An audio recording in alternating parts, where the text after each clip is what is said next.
Bismillah, alhamdulillah, wassalatu wassalamu ala rasulillah, wa ala alihi wa sahbihi wa man wala. Rabbi shrah li sadri wa yassir li amri, wahlul 'uqdatam min lisani yafqahu qawli. Jumat Mubarak Ibu-ibu, Bapak-bapak pengajian Kagari. Assalamualaikum warahmatullahi wabarakatuh. Ibu-ibu, Bapak-bapak pengajian Kagari, Rasulullah SAW bersabda dalam sebuah hadis yang sahih, yang ditulis atau dikumpulkan juga dalam kitab sahih Imam Bukhari dan juga Imam Muslim. Jadi hadis ini sahih dan muttafaqun alaih, tertulis di dua kitab besar ya, dua kitab besar hadis ya, kitab Imam Bukhari dan kitab Imam Muslim ya, makanya disebut hadis yang muttafaqun alaih ya, ada dalam dua kitab hadis tersebut. Hadis ini diriwayatkan oleh Anas bin Malik. Siapa Anas bin Malik? Anas bin Malik adalah seorang pemuda yang menjadi pembantu Rasulullah SAW.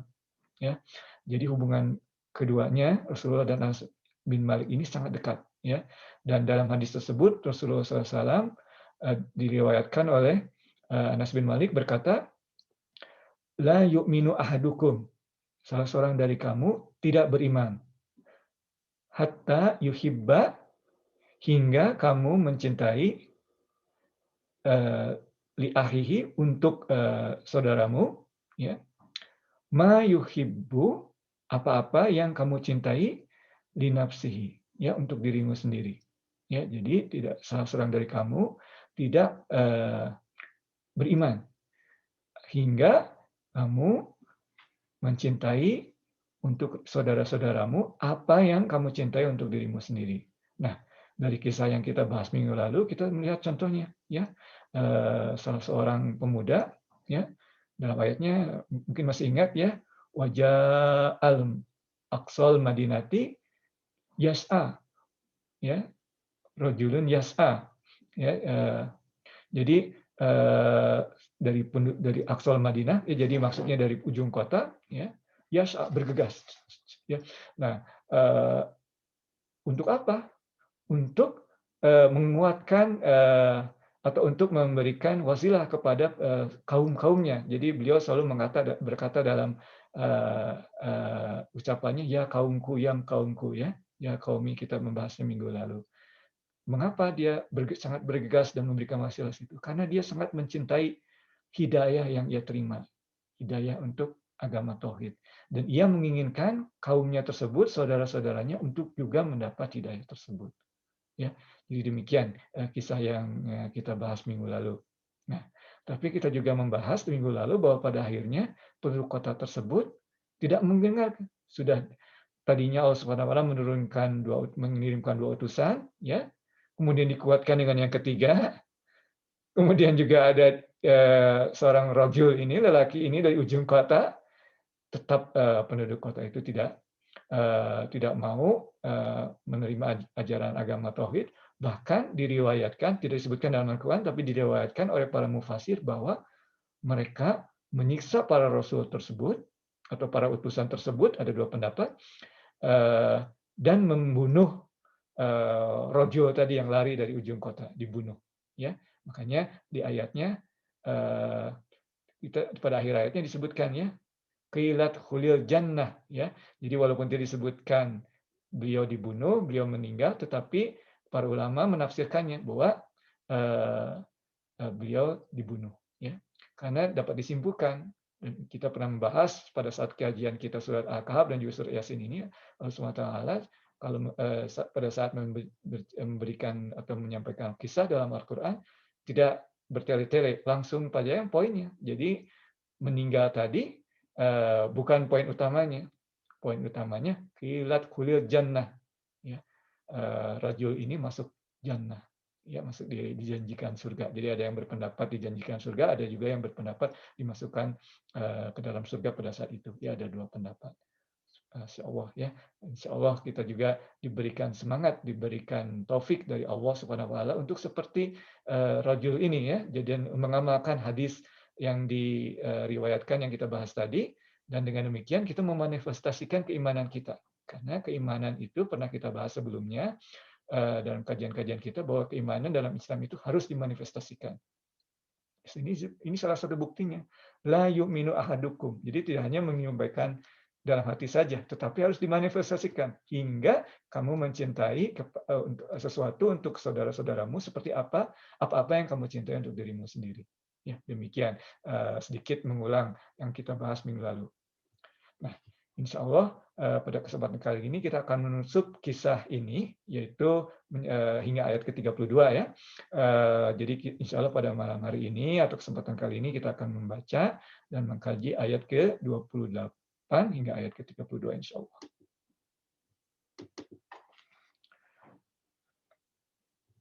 A'udzu billahi minasyaitonir rajim. Bismillahirrahmanirrahim.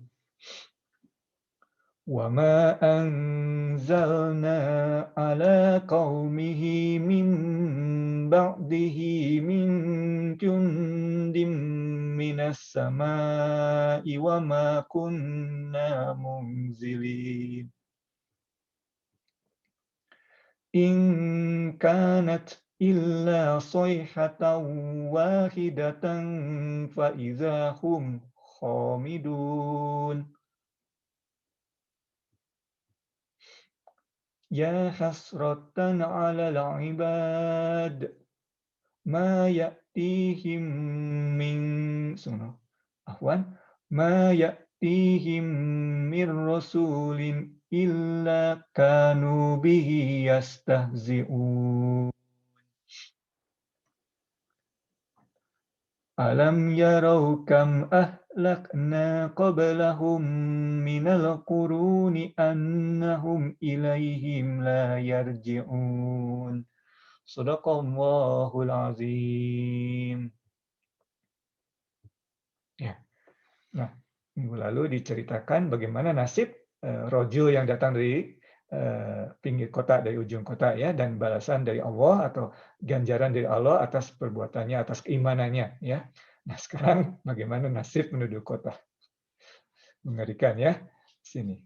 Nah, sebelumnya ya kita bahas, barusan kita membaca dan mungkin Ivan akan membahas hadisnya pada akhir setelah kita membahas ayat ini ya. Ada hadis yang related juga terhadap kisah ini ya. Oke. Wama anzalna ala qaumihi ya. Jadi setelah dia meninggal, nah di sini ini pendapat dari ini ya, dari pendapatnya. Tidak dituliskan dalam Al-Qur'an tetapi para mufasir menyimpulkannya. Ya, wama anzalna, kami tidak menurunkan ya ala qaumihi, kepada kaumnya. Hi di sini yang tadi meninggal ya. Mim ba'dihi, setelah ya tidak dituliskan di sini ya. Tapi mim ba'dihi itu artinya setelah dia ya. Dia itu siapa ya tadi yang meninggal tadi ya, yang datang dari ujung kota. Apa yang ditunjuk, apa yang tidak diturunkan, wa ma anzalna, apa yang tidak diturunkan tersebut ya. Ini Ming Jundi, tentara ya, Jundi, tentara ya. Di sini disebutnya host tetapi sebetulnya lazim disebut tentara, soldiers ya, ya pasukan dalam bahasa Indonesia ya. Minas samai, dari langit ya. Di para ulama menyebutkan ini adalah para malaikat ya, tapi tidak diturunkan. Wa ma kunna munzilin, dan kami juga tidak perlu menurunkannya. Jadi Allah SWT di sini terlihat sangat kesal ya dengan, tetapi kesalnya Allah berbeda dengan kesalnya kita ya. Ini hanya untuk merelate saja ya. Jadi kami tidak perlu menurunkan jadi pasukan ataupun dan kami tidak akan menurunkan atau kami tidak menurunkan dan kami pun tidak perlu menurunkannya. Ya. Lihat berikutnya, in kanat illa ya. Tidak ada siksaan terhadap mereka, melainkan dengan satu teriakan, illa soihatan wahidatan. Soihatan wahidatan ini satu teriakan. Jadi tidak perlu malaikat, tidak perlu satu teriakan saja dari langit, ya. Faizahum khomidun, ya. Nah, khomidun ini mereka mati. Nah, ini lebih bagus ya terjemahan dalam bahasa Inggris, istungis. Karena khomidun ini seperti api, ya. Jadi kalau ada api, kemudian kan kalau api sudah habis kekuatannya, kemudian jadi mengecil, kemudian hilang ya, kan seperti dia jadi asapnya mengecil, kemudian jadi abu ya. Nah itulah khomidun. Khomidun itu seperti itu. Jadi api yang Di sini sangat cantik sekali ya, sangat beautiful ya ayat Al-Qur'an. Jadi perumpamaannya itu sangat bagus.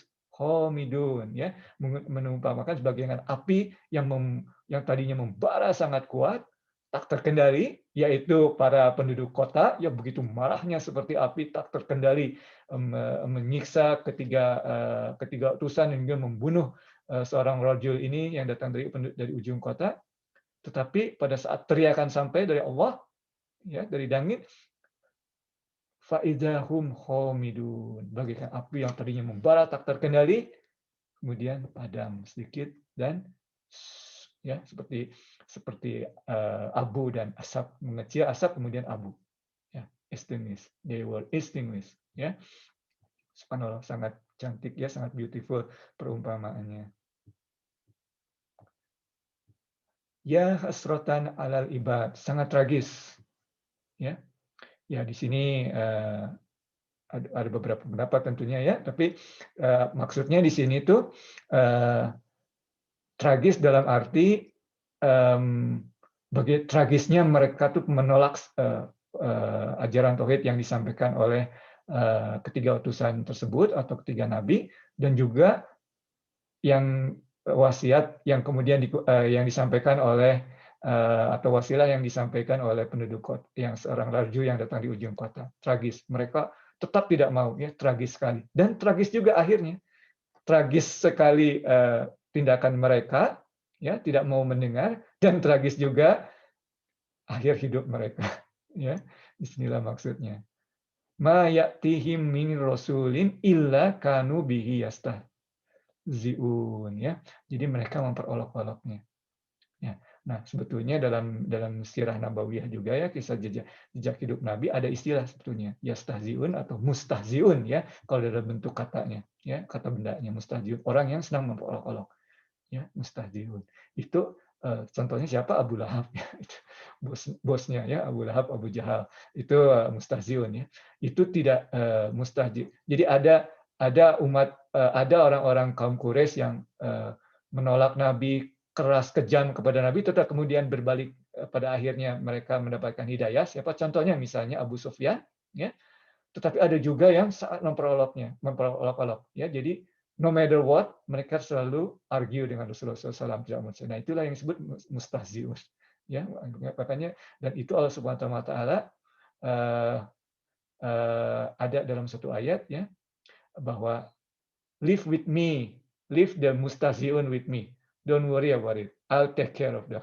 Ya, jadi di sini ada dalam Al-Qur'an ayatnya seperti itu. Jadi mustahziun ini siksaannya langsung. Ya. Jadi Rasulullah SAW diberi nasihat, don't worry about them.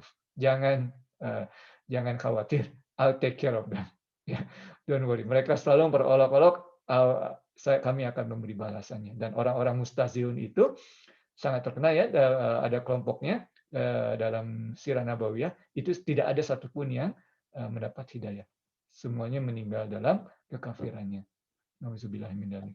Ya, semoga kita diberikan perlindungan Allah dari hal tersebut. Ya. Dalam ayat ini Allah Subhanahu wa taala, ingat ya, surah Yasin ini disampaikan, dibaca oleh Rasulullah SAW di hadapan para penduduk Quraisy. Jadi diingatkan pada saat masa yang lalu ada penduduk kota yang memperolok-olok dan nasibnya gone ya.